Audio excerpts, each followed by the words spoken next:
Good morning, Tubineros. As you can see, I've had a haircut. I guess I should have saved some of the shavings for a certain follically challenged Hispanic American fellow user.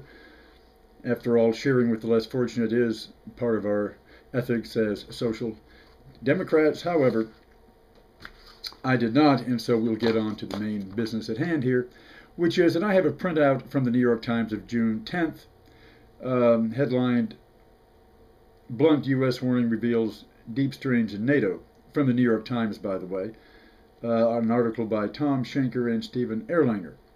And I'll quote a little of it, dated Brussels. Defense Secretary Robert M. Gates sharply criticized NATO nations on Friday for what he said were shortages of military spending and political will, warning of a dim if not dismal future and irrelevance for the alliance unless more member nations contributed weapons, money, and personnel. The blunt reality, Mr. Gates said, is that there will be dwindling appetite and patience in the U.S. Congress and in the American body politic writ large to expand increasingly precious funds on behalf of nations that are apparently unwilling to devote the necessary resources or make the necessary changes to be serious and capable partners in their own defense. White House officials did say that Mr. Gates' speech raised legitimate concerns about whether NATO was providing enough resources for the war and that the Obama administration fully expected the alliance to meet its challenges. The United States accounts for about three-quarters of total military spending by all NATO countries, and it has in the past taken the lead in military operations and provided the bulk of the weapons and materiel. But in a post-Soviet world, there was growing resentment in Washington about NATO effectively paying for the defense of wealthy European nations. People should take note, one NATO ambassador said, that this is not just an old curmudgeon leaving office, referring to Mr. Gates. He cares about the alliance and says you need to start investing in it. The Europeans only enjoy generous social welfare programs in part because the United States subsidizes their defense spending, said Andrew M. Exum of the Center for New American Security, a military research organization who was an Army infantry officer in Afghanistan in 2002 and 2004.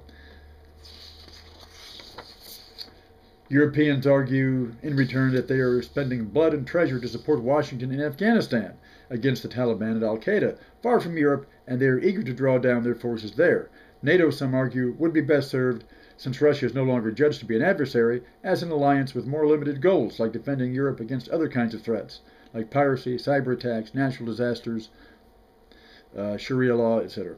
But Mr. Gates is not alone in arguing that the European allies must spend more to keep credibility with the United States. So there you have it. At bottom, this bitching is all about keeping credibility with the U.S., because what is NATO, what was it ever, but the guarantor of U.S. and UK domination over the continent? I know the arguments. First, to keep those warring European nations like Germany from causing a third world war, but German disarmament would have served that purpose. Instead, West Germany was more or less strong-armed into NATO in 1955, against the objections of many West Germans, reviving the German military-industrial complex and putting it to American use trumped the need to keep the peace in a demilitarized Europe. The second argument was that it prevented Europe from being overrun by Joseph Stalin. This also, upon close and honest scrutiny, reveals itself as bogus. World War II would not have been won without the Soviet Army, and allowing it a sphere of influence was the necessary quid pro quo of that alliance. This was a fact of war openly acknowledged at the time by both Atlantic Charter leaders, Roosevelt and Churchill. The same former British PM who popularized the Cold War phrase of Iron Curtain was the same individual who sat down at a table with full powers of state and negotiated a percentages deal with Joseph Stalin, on whom would now have much influence in the nations of the Eastern Front. When you look at the record from the Soviet point of view, Moscow, that is, the General Secretary of the Central Committee of the All-Union Communist Party, was very anxious for the Western Allies to have undisputed say in their own occupation zones as his QPQ for his sphere of influence. The USSR was so devastated by the war that the very idea of its armed forces tanking onto the Atlantic, ready to cross the English Channel, is laughable. But that's the kind of bullshit that was hysterically peddled at the time and remains holy writ among NATO defenders, principally in the U.S. This also has been subsequently demonstrated as bogus because even though the Soviet Union no longer exists, NATO has continued to exist and expand, swallowing up all territory in its path and crushing all who resist, exactly as the caricature imperialist war machine of Soviet propaganda. The war against Yugoslavia in the 90s was largely about NATO floundering around looking for continued credibility and justification for its continued existence, and founded in the Yugoslav Civil War, engendered by the likes of Helmut Kohl and other NATO strongmen as much as Slobo Milosevic. You may recall that the former Federal Yugoslavia had the largest non-aligned military in Europe, a strategic asset in Cold War days, but quickly rendered redundant by 1991, when there was no more USSR, no more other power to play off. There were serious debates about scaling back NATO, but Western governments and their militaries were not about to surrender just because the enemy had done so or they were out of a job. In the final phase of the Yugoslav wars, the direct attack on Serbia proper in 1999, it's interesting that the Rambouillet Agreement, authorizing NATO war on Serbia, came immediately after the accession of Poland, Hungary, and the Czech Republic to NATO was formalized.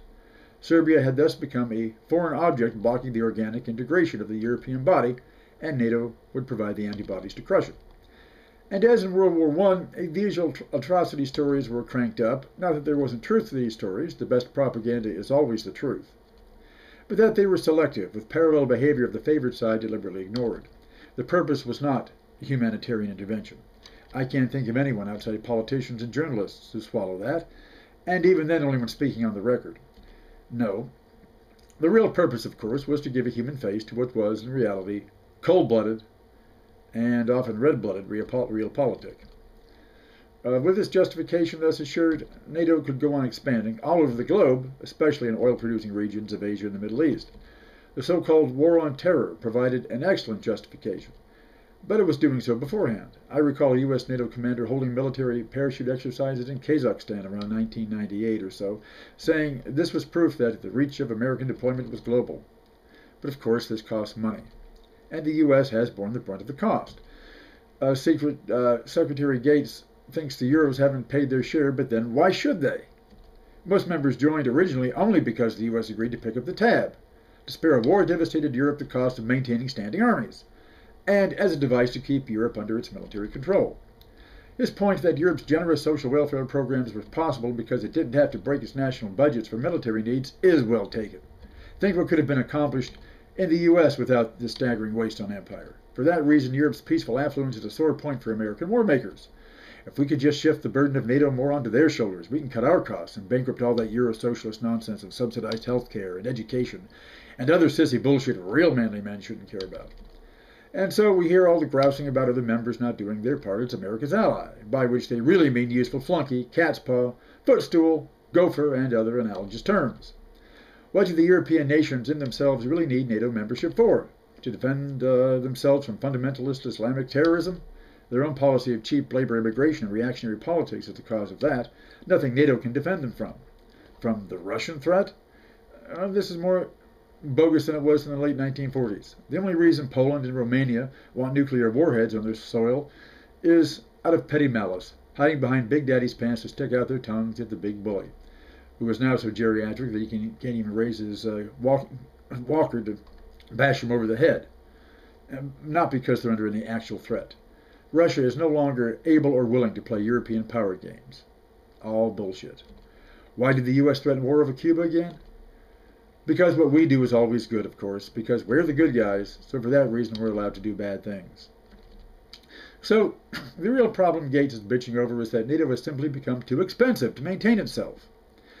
And that's because, like the Soviet Union in its arteriosclerotic days, it's old, its mandate is even less justifiable, and in fact it's time for NATO to retire, to go the way of the Warsaw Pact and U.S. troops to come home.